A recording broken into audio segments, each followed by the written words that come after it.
Muy buenas tardes a todos mis queridos hermanos, amigos. Es un gusto volver a conectarnos, volver a hacer una transmisión sobre la exposición de la palabra de Dios. Infortunadamente hoy nuestra querida esposa no nos puede acompañar. Está en un proceso de tratamiento de salud, entonces pues no puede acompañarnos por el día de hoy.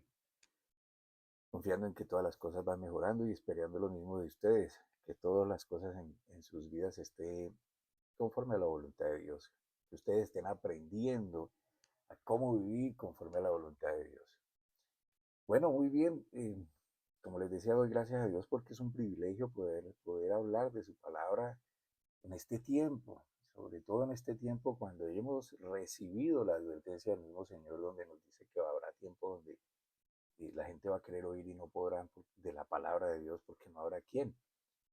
Y esto es concerniente al rapto de la iglesia, que son dos sucesos diferentes entre el rapto y la segunda venida del Señor. Mucha gente habla de la segunda venida del Señor, pero no hablan del rapto. El rapto es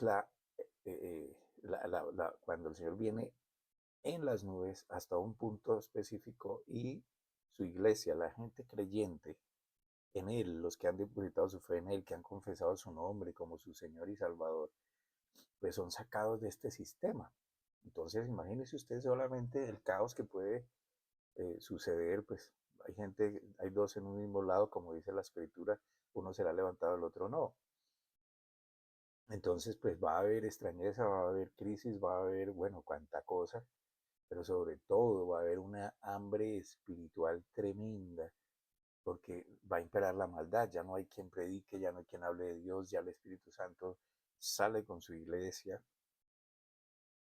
entonces no hay quien ore, no hay quien ore o hable con el Señor de esa manera directa, sincera, y también habrá mucha decepción en algunos que creyeron en su salvación, pero estaban lejos de conocer del Señor, no tenían una relación con el Señor, y bueno, en fin, son cosas que, si Dios lo permite, algún día haré una enseñanza sobre esto. Si alguno está interesado, pues escríbanme, ahí al final de la enseñanza les pongo la dirección de nuestro correo, donde me pueden escribir. Hoy voy a seguir con el tema que empecé hace ya 2 sábados y es sobre aquello de la santidad, cómo la santidad, qué es la santidad, la gracia, cómo esto está vinculado, qué proporciona la santidad, quién la proporciona, cómo se da, cómo se mantiene en ella, qué es la justicia de Dios. Espero que haya podido llegar con ese propósito a su mente de hacerlo claro.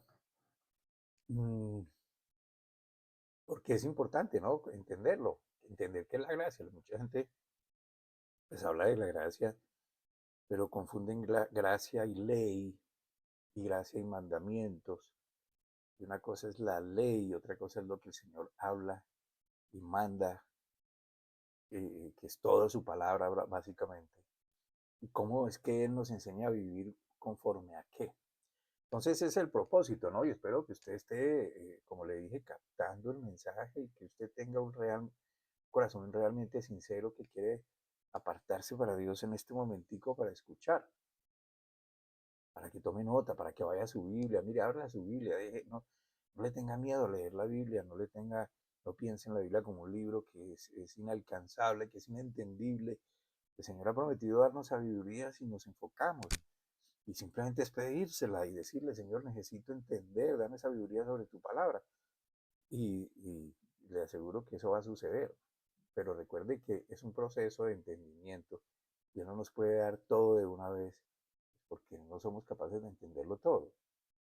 Entonces hoy vamos a ver cómo es vivir conforme a la voluntad de Dios relacionado con los temas que he venido tratando, como le dije, sobre la santidad, la justicia, cómo permanecer en esa santidad.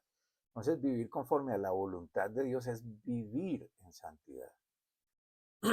¿Cómo sé yo que estoy viviendo conforme a la voluntad de Dios, hermano? Lo primero que hay que determinar es que no es conforme a lo que usted cree, a lo que usted piensa, a lo que los hombres creen que es, sino a como Dios le enseña a través de la palabra. porque nuestra justicia es muy diferente a la de Él, nuestra verdad es muy diferente a Él. De hecho, la Biblia dice, mis caminos son muy diferentes a los de ustedes, mis pensamientos son diferentes a los de ustedes. Entonces nosotros a veces inclusive llegamos a confrontar o a criticar o a irnos en contra de muchas determinaciones que Dios decide porque nos parece injusto o porque al contrario, cosas que Él hace nos parece demasiado justas como para ser tan verdad y entonces no las aceptamos y resulta que su justicia pues es diferente a la del hombre. Nosotros somos sesgados y estamos muy ligados de pronto a nuestras emociones, a nuestros sentimientos, nuestra manera de pensar que ha sido estructurada concretamente bajo este sistema del mundo y este sistema del mundo pues tiene un sistema religioso, un sistema económico, un sistema educativo, un sistema político, un sistema monetario, económico, etcétera, y son creados básicamente por el hombre. Entonces, cuando aprendemos a coger la palabra de Dios, lo que Él nos va revelando, como lo que vamos a aprender hoy, y comenzamos a tenerlo en cuenta para vivir nuestra vida teniendo esto en cuenta, pues empezamos a vivir en santidad. Vamos progresando en esa santidad. Es como hemos visto en las anteriores charlas, el hombre solo, con su buena voluntad, con su deseo de hacer las cosas bien, no logra, por mucho esfuerzo que ponga de su parte, vivir conforme a lo que Dios quiere. Eh, a mí me han hecho unas preguntas sobre esto y me dice, bueno, pero la persona que se consagra a Dios, que se aparta de todo, pues está olvidando lo más importante que es compartir a Dios con los demás, el amor de Dios. ¿Saben? Porque no fuimos creados para vivir solos, fuimos creados para estar en sociedad, así sea un núcleo familiar, un grupo de amigos, etcétera. Pero en esa relación debe existir la transmisión del amor de Dios. Y si usted quiere vivir por la ley, pues los 6 últimos mandamientos de la ley dicen eso, ¿sí? Entonces, el hombre en su propósito no logra la exactitud de la vivencia agradando a Dios porque necesita de Dios en su vida. Y no es mencionar a Dios, no es como me voy a concentrar en Dios o yo creo en Dios, es su palabra. Y cuando uno une la Biblia, habla de su palabra como su palabra es santidad, su palabra es medicina a mis huesos, su palabra me guía, su palabra es el camino, su palabra me transforma. Y cuando vemos quién es su palabra, resulta que su palabra es el Señor, y el Señor era el verbo, y el verbo se hizo carne, y él fue el que se mostró a la humanidad, y él vino a enseñarnos cómo era. Entonces, por mucho esfuerzo que ponga de su parte, dejando de lado la enseñanza bíblica, vivir conforme a lo que Dios quiere, es como, y él quiere decir, él sabe, el hombre sabe más que Dios, pero no entiende que vivir como Dios enseña es lo que realmente nos conviene, lo que es mejor para nosotros. Recuerde que santidad es apartarse. Nosotros, ¿apartarse de qué? Pues del mal, del pecado, ser apartado. El pecado ya no hace mella en mí. No es que deje de pecar, eventualmente pecaré, pero su santidad es como un impermeable que Él me coloca. No es visible, es por fe, y en esa santidad Él me está viendo. Entonces, en esa santidad me aparta de las consecuencias del pecado. En esa santidad Él me deposita todo su amor, me cubre con su amor y su amor es suficiente. La Biblia dice que la multitud de pecados, el amor cubre multitud de pecados. Entonces Él sabe lo que nos conviene y lo que es mejor para nosotros. Y cuando nosotros aplicamos lo que Él nos dice, lo que Él nos enseña, pues entonces comenzamos a vivir en esa santidad que Él ya nos dio. Por eso en su diseño y solo mediante la fe en lo que Él es, en Él, que no solo es creer, como les dije, sino hacer como nos enseña, somos nosotros, y escuchen atentamente, somos justificados y somos equipados para lograrlo porque nos proporciona su Espíritu Santo. Entonces nos mantenemos en su santidad. Entonces hay una cosa que es, ya tenemos esto y otra cosa es mantenernos en esto. Así que, y por eso la gracia no es libertinaje. La gracia no es voy a vivir entonces como yo quiera porque ya tengo asegurada la salvación. Pues no, hermano, porque entonces usted no está viviendo conforme a ese amor de Dios, usted el amor de Dios lo ignora y usted se digámoslo, se sale de esta cobertura para seguir siendo afectado y no tiene en cuenta la palabra de Dios. O cuando usted entra a esta cobertura, es decir, bajo la palabra de Dios, y usted vive bajo la palabra de Dios, usted está caminando en esa santidad y en esa protección. Ahora, Dios no va a evitar que usted se salga, ¿sí? Pero Dios en su infinito amor de alguna manera lo va a volver a traer, porque Él es fiel y justo. Así que, y para resumir y no volver a lo que ya he explicado en las dos últimas enseñanzas, su justicia que fue aplicada en Jesucristo en todo este proceso de muerte y resurrección, nos envuelve dándonos, como dice la escritura, una nueva vestidura, pero también una nueva identidad frente al Padre Celestial que se va a ver reflejada en nuestra conducta por los demás, para los demás. Porque ya nuestro Padre no nos ve como somos humanamente, sino que nos ve a través de los méritos de Jesucristo, a través de su justicia. Es como piense en un abrigo que es la piel de Jesucristo, que es la santidad de Jesucristo que me envuelve. Entonces el Padre lo que está viendo es esa santidad que me cubre a mí. Entonces, ¿qué pasa? Cuando yo entiendo esto, cuando esto se vuelve parte de mi nueva identidad, yo ya soy nueva criatura. Eso produce en el creyente, en el que le cree a Dios y aplica sus enseñanzas, una nueva criatura o un nuevo nombre, o como Pablo lo usa en sus cartas refiriéndose a los cristianos de las diferentes iglesias en Asia, son a los santos, o también un nuevo nacimiento.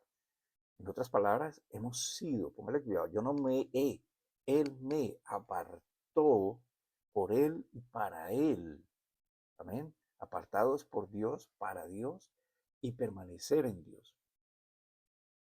Todo esto es lo que yo tengo que aprender a enfocar en mi mente, creerlo, enfocarlo, tenerlo en cuenta, vivir conforme a eso, no a lo que siempre he vivido. Es espiritual y es una cuestión donde la mente, nuestra inteligencia es usada por Dios para que lo comprendamos. Ahora, la perfecta comprensión viene en cuando yo ya asumo esto como una verdad, como algo que sí es cierto, porque es Dios el que me lo dice, y confío en Él de tal manera que esto empieza a hacerse una realidad en mi vida. Ahora, Pablo nos enseña en Efesios, en la carta a los Efesios, en el capítulo 4, versículo 22 al 24, él dice, y escuche bien, en cuanto al antiguo comportamiento, en cuanto al antiguo comportamiento, o a la pasada manera de vivir, como dice la mayoría de las Biblias, despojaos del antiguo hombre, o del que usted era, extraviado según la concupiscencia engañosa, y renovaos en el espíritu racional de vuestra mente. Es decir, revestíos del nuevo hombre, creado según Dios en justicia, que es en santidad de la verdad. Bien interesante. Si usted lo lee detenidamente, se queda allí, medita en esto, se va a dar cuenta que Pablo lo que está diciendo es que ya es nuestra responsabilidad, si estamos creyendo a Dios, dejar de vivir, de cargar esas costumbres, esos comportamientos que solíamos tener y que estaba como envuelta en la maldad, aunque a nosotros a veces no nos parecía tan malo, para que por medio del entendimiento, del racionamiento, de la nueva enseñanza, de la verdad, V mayúscula, que es la verdad de Dios, y en ese entendimiento de esa verdad, hagamos una transformación de nuestras vidas que consiste y que reproduce una nueva identidad conforme a la justicia de Dios. Entonces note que la persona que quiere vivir agradando a Dios, lo único que tiene que hacer es escuchar su palabra, meditarla para entenderla y ajustar lo que aprendió de ella a su propia vida, a su propia conducta, sus pensamientos, porque finalmente nosotros somos el reflejo de lo que pensamos. Perdón. Sin embargo, y aquí esto es lo más importante, de eso, de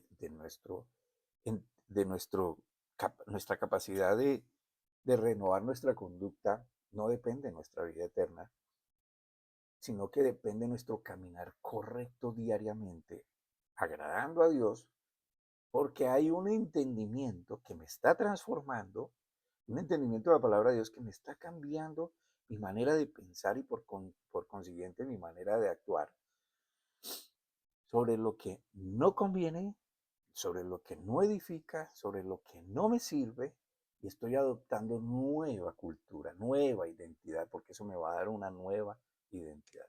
Entonces, esto es la vida diferente a la que estamos acostumbrados a vivir, aprendiendo a desechar la malicia, lo malo, lo que lleva a las personas por caminos que no deben. La justicia de Dios es siempre un don, un regalo de su parte para nosotros. Es una justicia que tenemos que también aprender a conocer, porque nuestra justicia está, como les dije al principio, sesgada. ¿Eh? Ni siquiera hoy los jueces son capaces de aplicar justicia correcta, porque se venden, porque su moral, porque sus ideologías, porque etcétera, etcétera. Entonces, una vez que uno entiende el sacrificio y la resurrección, nace de nuevo. Y Dios nos hace justos ante sus ojos. Pero otra cosa es la santidad, la santificación, lo cual es algo progresivo, nos corresponde buscarla. Entonces su justicia se aplica, nos hace santos, apartados para Él, y nosotros caminamos en esa santidad, que es algo que es progresivo. Voy aprendiendo a vivir de la manera en que Dios me enseña. Primero, porque es lo que Dios quiere para nosotros. Y segundo, porque nos enseña desde su óptica perfecta lo que es malo y lo que es bueno. Entonces, cuando yo aprendo desde lo que Él me enseña, porque Él es verdad, porque Él es justicia, porque Él es perfecto, cuando yo aprendo a diferenciar esto y me aparto de lo que es malo, y porque estoy aplicando su verdad, estoy caminando en esa santidad y voy progresando en esa transformación que finalmente va a formar en mí un carácter, como dice la escritura, semejante al de nuestro Señor. Entonces, mire, y para ponérsela bien fácil para esto, hoy es fácil darnos cuenta de cómo a muchas perversiones, maldades, procedimientos, ideologías, se les está llamando bueno bajo la bandera del respeto. Resulta que el hombre cree que respetar es aceptar todo lo que a los demás se les ocurre. Mientras yo no lo haga, pues él lo puede hacer y eso es respeto y bueno, eso es válido, porque esa palabra se hizo moda, eso es válido. No, válido no es. El respeto no es que yo tenga que aceptar todo lo que es malo, todo lo que a alguien se le ocurrió decir que eso es bueno mientras no toque la vida de otro, entonces eso es válido. Pues no, eso no es así porque tiene que haber una moral, tiene que haber un orden, porque cuando usted se da cuenta, mira el desorden que tenemos hoy. Ya los hombres les están enseñando a los niños de chiquitos que ellos pueden determinar si quieren ser hombre o mujer. O sea, el diseño de Dios estructural en los hombres pues ya no es importante. ¿Sí? Entonces, a eso ya desde ahí ya empieza una cosa y otra, y hay cosas que se le están llamando a esto bueno y a esto malo, y se está cambiando el orden de Dios, y eso finalmente va a tener unas grandes y graves consecuencias hasta en la misma tierra en donde vivimos. Entonces no hay respeto hacia el creador de la vida. No se tiene en cuenta su diseño, no se tiene en cuenta su amor y no se tiene en cuenta su enseñanza. Entonces, El hombre en su sabiduría, que es conforme a su propio criterio, bajo su propia idea de vivir, ha llegado al punto de darle más autoridad en su vida a lo perverso, a lo oscuro, que a lo que realmente le proporciona libertad y bienestar. Solo la gracia, o traducido conforme a mis términos, solo el amor de Dios puede enseñar al hombre a ser santo, a apartarse de lo que es perverso, de lo que es malo, de lo que es tinieblas, o en otras palabras, a vivir dejando el pecado atrás. Recuerde, pecado es todo aquello que nos hace efecto contrario a la voluntad de Dios en nosotros mismos. Porque la gente dice, es que pequé contra Dios. Sí, pecamos contra Dios, pero Dios sigue siendo Dios. Los que recibimos las consecuencias de nuestros pecados somos nosotros mismos. Entonces, ¿y por qué se ofende Dios o por qué afecta a Dios? Pues porque nosotros somos el objeto de amor de Dios. Está demostrado en la cruz, Él murió por nosotros. Y Él nos ama, y eso es como el papá que ve a su hijo que se está arruinando, que se está maltratando, que está acabándose, pues obviamente que no le gusta, ¿no? Pero el efecto lo recibimos nosotros. Ahora, la Biblia dice en Timoteo, en Tito, perdón, capítulo 2, versículos 11 al 13, Tito 2, 11 al 13, dice, porque la gracia de Dios, póngale gracia, amor, porque la gracia de Dios se ha manifestado para salvación a todos los hombres. ¿Cómo se manifestó? En Jesucristo. Enseñándonos que renunciando a la impiedad, a los deseos mundanos, vivamos en este siglo sobria, justa y piadosamente, aguardando la esperanza bienaventurada y la manifestación gloriosa de nuestro gran Dios y Salvador Jesucristo. Por favor, note que la gracia se manifestó por dos razones principales. Una, para salvación a todos los hombres. Obviamente, y conforme a todo el contexto bíblico, es por medio de creer en lo que Dios hizo por todos en la cruz. La segunda razón poderosa es para enseñar que reuniendo o renunciando, perdón, a la impiedad y a los deseos mundanos o carnales o del hombre que no tiene en cuenta a Dios, vivamos de la manera que Dios quiere para nosotros. Entonces la gracia no solo es salvación, sino que es una enseñanza, es maestra. La gracia, el amor de Dios nos enseña a renunciar a estas cosas, nos dice que es malo, nos revela los efectos de esto, las consecuencias de la maldad, de lo que acostumbramos a hacer, llamándolo bueno, o simplemente no nos importa, o lo toleramos, o decimos, bueno. Entonces la gracia sí nos enseña, el amor de Dios sí nos enseña. Entonces son para salvación y para enseñar. Entonces recordemos que la gracia es el amor de Dios en nosotros. Murió en la cruz por amor a nosotros, pagando Él nuestras culpas. Resucitó para hacernos justos ante sus ojos y nos proporciona su espíritu para que aprendamos. Entonces la gracia, el amor de Dios, se convierte no solo en nuestro medio de salvación eterna, sino también en nuestro maestro. ¿Ve? Espero que esto realmente nos esté llegando a lo más profundo, hermano, porque mi objetivo, como les dije, no es hacerme famoso, no es que todo el mundo comparta el video para que vea al pastor John. No, no, no. Mi objetivo es que las personas que oyen esto empiecen a comprender quién es Dios, qué hizo por él por ellos, qué es lo que el Dios quiere y que se metan con Él, que se metan con Él, eso es todo. La gracia nos enseña el pecado ya no es razón para condenarnos, más bien nos enseña que su amor es suficiente para nosotros, pero debemos aprender a atesorar ese amor. Entonces yo digo que el pecado ya no es suficiente para condenarnos porque sencillamente Él pagó por nuestros pecados, pasados, presentes, futuros. O sea, si yo peco, he sido perdonado con antelación. ¿Por qué? Pues porque Dios me amó.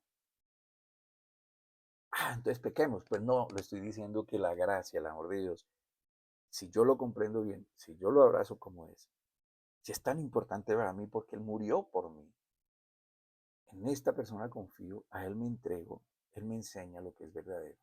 Yo quiero hacer como Él me dice, porque quiero dejar esa vida anterior atrás. Quiero aprender a confiar en ese amor. Entonces lo que hace la gracia es enseñarme a mantenerme con Él. Dios es amor, a mantenerme en el amor. Dios es amor. Amén. La gracia es amor. Pero la Biblia enseña, por ejemplo, en Romanos capítulo 6, Romanos 6, versículo 14. Y escuchen, porque el pecado no se enseñoreará de vosotros, pues no estáis bajo la ley, sino bajo la gracia. No estoy bajo la ley, es que estoy estrictamente concentrado en cumplir la ley, mis esfuerzos para ganarme el amor de Dios. Eso ya no, eso fue, eso ya no. Ahora estoy bajo qué? Bajo el amor de Dios, lo recibo, he sido perdonado. Vivo bajo ese perdón, vivo en la paz que me produce saberme, entenderme perdonado. Amén. Otra vez le pido que note la expresión ley. No habla de los mandamientos, sino de la ley. Dos cosas diferentes, como lo enseñé la semana pasada. La ley fue enseñada al hombre para justamente ilustrarlo sobre su condición pecaminosa frente a Dios y a los demás, a su prójimo. Cuatro primeros, las leyes de los 10 mandamientos, o los 10, el decálogo de la ley, los cuatro primeros, nuestra relación con Dios, cómo estamos mirando a Dios, cómo lo determinamos, cómo lo entendemos, y los 6 últimos, mi relación con los demás, cómo debería comportarme. Entonces, ellos vieron esto, debieron haber entendido que estaban mal, ¿sí? Porque habían crímenes, porque habían robos, porque había lujuria, porque había ambición, porque etcétera, porque además a Dios se le tenía más bien como un objeto de peticiones y peticiones, y concédame y dame, pero nunca ellos entendieron que fue revelada para que ellos entendieran lo lejos que estaban de Dios, lo lejos que estaban de amarse entre ellos. Se dedicaron fue a tratar de cumplir la ley, pero no a vivir esa relación con Dios que les proporcionaba toda esa capacidad de poder cambiar sus vidas. Entonces el cambio fue exterior, pero no interior. O sea, la naturaleza del problema estaba todavía allí. Entonces debió conducirlos a la necesidad de aprender de Dios. Y los mandamientos son todas las palabras de Dios que nos enseña tanto sobre la mentira y el engaño como la verdad. Él dice, como leímos ahora, dejen esto. Permítame explicar esto de otra manera para hacerlo un poquito más sencillo. Cuando leemos esta porción bíblica, la que acabo de leer allí en Romanos 6:14, porque el pecado no se enseñoreará de vosotros, pues no estáis bajo la ley, sino bajo la gracia. Cuando leemos esta porción, entendemos que nosotros, los que hemos creído a Dios, no en Dios, ya no estamos ante Dios en nuestra condición caída, sino más bien estamos en su presencia permanente, por promesa de Él, no porque yo soy capaz. Estoy en su presencia en lo que Dios es para nosotros. No estamos bajo nuestros esfuerzos por agradarle a Dios, sino que estamos bajo la obra de Dios terminada en nosotros, aun cuando no nos veamos, no nos sintamos o percibamos de esa manera. Es exactamente lo que el Señor dice que debemos transformar con nuestro razonamiento, dejar de vernos bajo nuestra propia óptica de pecado, de impotencia, de frustración, por no poder dejar de pecar, mirando siempre a un hombre caído, sino aprender a vernos como Él nos ve. Eso nos facilita el aprender y el hacer como Él nos enseña, vivir conforme a su voluntad. Entonces, piénselo, hermano, si yo aprendo a verme amado, perdonado, ya el pecado no me asedia, ya el pecado, o sea, no me asedia, no es la palabra correcta, ya el pecado no me separa de Dios, porque su amor me cubre, su amor es suficiente. Nada podrá separarme del amor de Dios como enseña la Biblia. Entonces, aunque yo a veces no recuerde, no ore, no lea la Biblia, Él se encarga de traerme así, ¿sí? Pero mi deber es aprender, es aprender. Cuando aprendemos a hacer como Él nos dice, nuestro enfoque entonces cambia. Yo ya no veo a un tipo que no puede, a un tipo pecador, a un tipo, ¿sí? Aunque a veces vendrán esos pensamientos, sino que veo al que el Señor dice que soy. Entonces no es mi criterio, es el criterio de Él diciéndome, tú ya eres mi hijo, yo te aparté del pecado, yo te amo, yo di mi vida por ti, yo te hice honroso para mí. Entonces mi enfoque cambia, yo esto lo traigo a mi mente, lo mantengo allí y empiezo entonces a confiar en Él, voy otra vez a su palabra, o hablo con Él, estoy orando con Él, estoy entendiendo su palabra, hago como Él me dice. De eso no depende mi relación, mi salvación, sino que depende de cómo yo voy librándome de ese asedio, de lo que Él dice que hizo en nosotros para que estemos con Él y Él con nosotros. De esta manera y en el ejercicio de la fe en Dios, vamos acariciando su paz, su gozo en nosotros. Voy, voy creando cada vez más confianza, seguridad, porque no estoy concentrado en mis fracasos, en mi incapacidad de ser perfecto. Él me hace perfecto. Entonces, la santidad en la gracia es el efecto de la gracia en una persona. La santidad en la gracia es el efecto de la gracia en una persona. Por ejemplo, si yo estoy enfermo con gripa y usted ve que yo estornudo, y yo le digo que lo que tengo es una alergia, de lo que yo le estoy contagiando, aun cuando yo le diga que no es lo que yo digo, sino lo que hay en mí. Es decir, no lo voy a contagiar de alergia, sino de gripa. ¿Ve? Entonces, de esa manera funciona la gracia. No es lo que se diga, sino lo que realmente hay.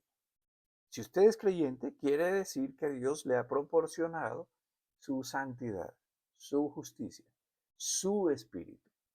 Por lo tanto, cuando usted camina con esa identidad, una identidad nueva que Dios le ha proporcionado, haciendo caso a lo que Dios le enseña por medio de lo escrito, lo que usted está haciendo es progresar en la santidad que Dios ya le proporcionó, que es su santidad.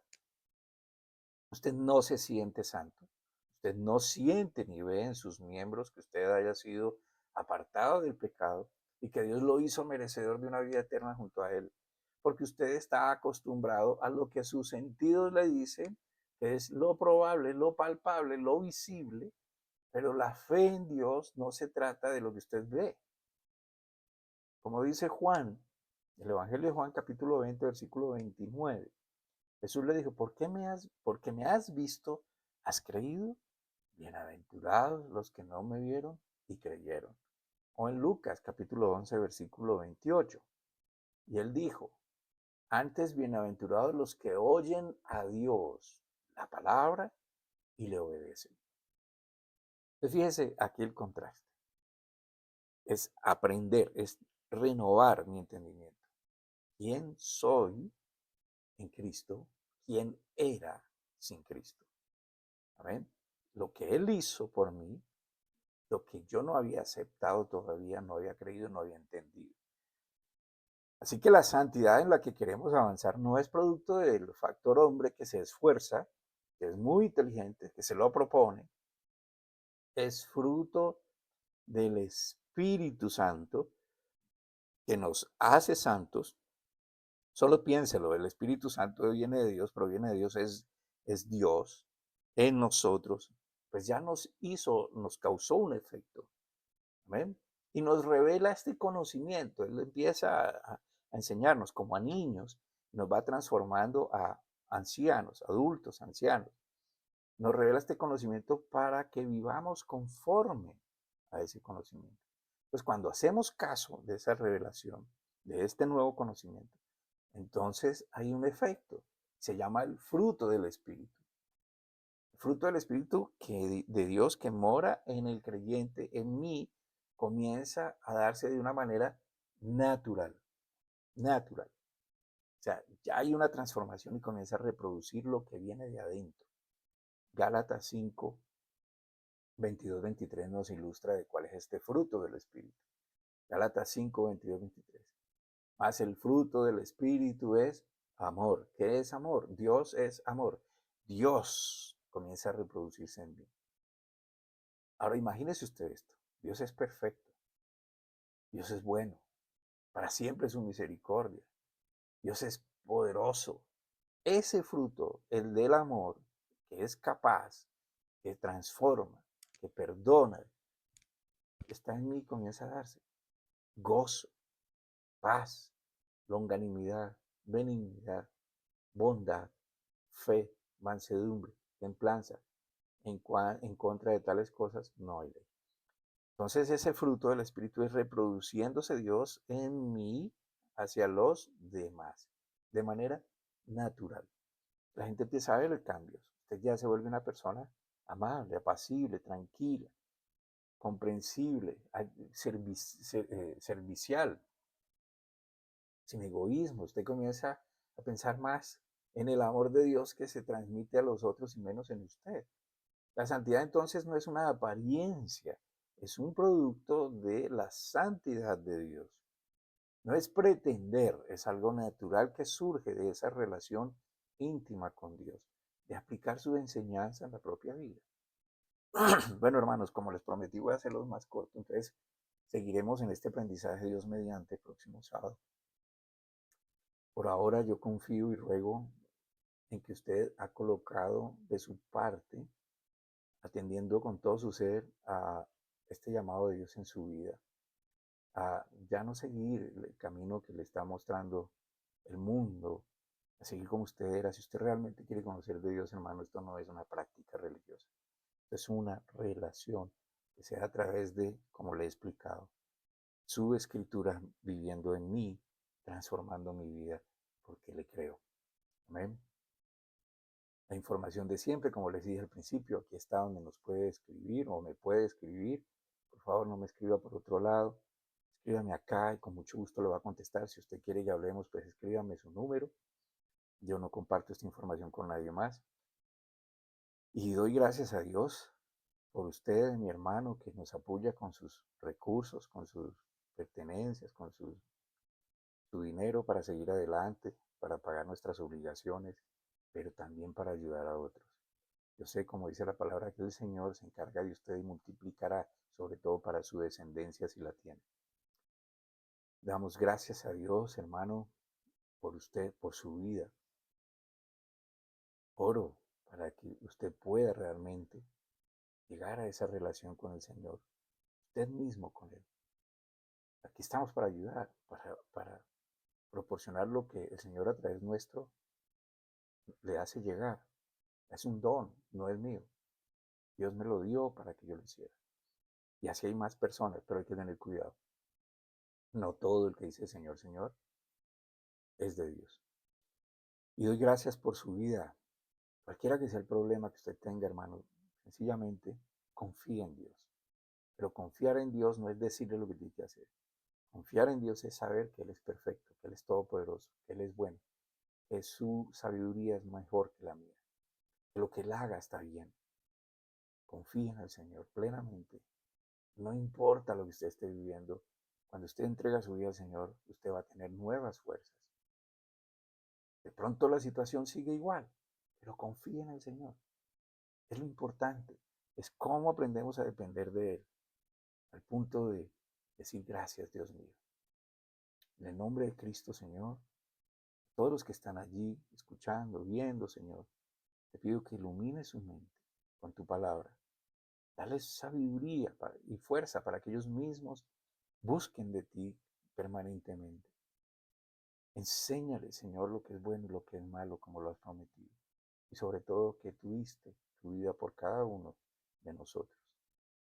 Gracias por sus cargas que ahora están depositando en ti. Yo sé que tú te ocupas porque lo dices y lo prometes. Gracias, Señor. En el nombre de Cristo Jesús. Amén.